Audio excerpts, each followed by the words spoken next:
Sa hindi malayong hinaharap, ang West Philippine Sea ay pilit na inaagaw ng kaharian ng Manchuria. Bagamat hindi nila ito makuha sa pamamagitan ng pakikidigma, iba't ibang paraan ang ginagawa ng mga Manchurians para sirain ang moral, komunidad at paniniwala ng mga Pilipino upang masakop nila ang West Philippine Sea nang walang aktwal na digmaan na magaganap. Ito ay sa pamamagitan ng mga taksil ng bayan, tulad ng mga angkan ng mga politiko at mga bayarang media at social media influencers. Sa kabila ng lumalawak na operasyon ng offshore gambling, patuloy ang pagdurusa ng karaniwang mamamayan. Hoy, diyan ka pala. Hoy, pare, nangyayarap sana ako sandibo sa iyo eh. Ano bang nangyari sa pera mo, pare? Kakasawad lang natin nung nakarang araw ah.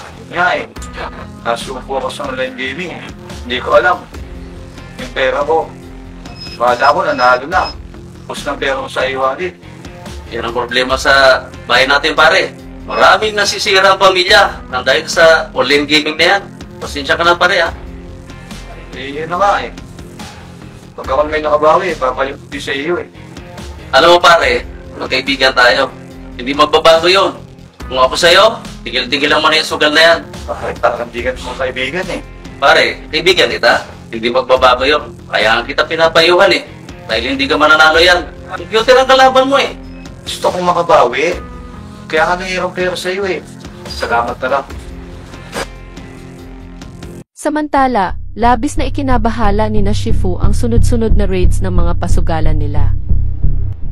Shifu, ang mga nakatakas natin mga Manchurian ng offshore gaming operator, nasa safe house lang sa Batangas. Paano na sila? Tawagan mo si Attorney Larry Duque.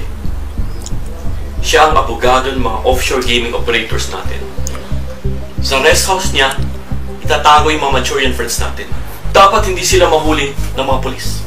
Doon din nakatago ang mga experts natin sa social media tulad ng mga mind condition devices at deepfakes. Masusunod, Shifu.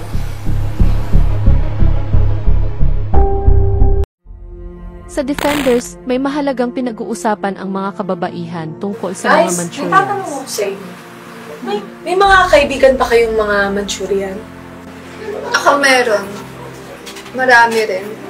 Pero mas Pilipino pa nga sila mag-isip kasi sa mga totoong Pilipino. Sasabi kasi ako sa inyo. Alam nyo, isa akong half Manchurian. Yung lolo ko, dinala lang yung nanay ko dito sa kasal.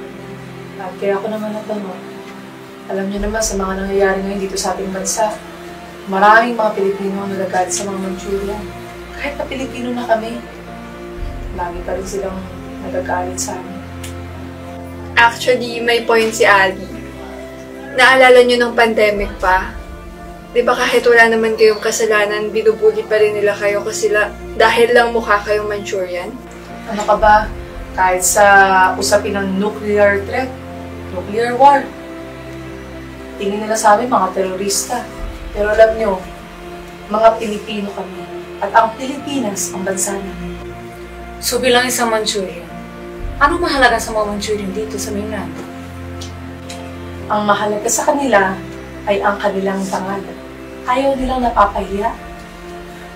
Pero may iba ding hindi maganda na pinapahalagan sila ng kanilang yaman. Kaya nga mayroong fixed marriage eh. Pinoprotektahan nila yung kanilang yaman at mga teritoryo. Tapos akala nila ang West Philippine Sea ay bahagi ng teritoryo nila. Dapat matapatan natin ng tamang paliwanag ang mga tao, lalo na sa social media.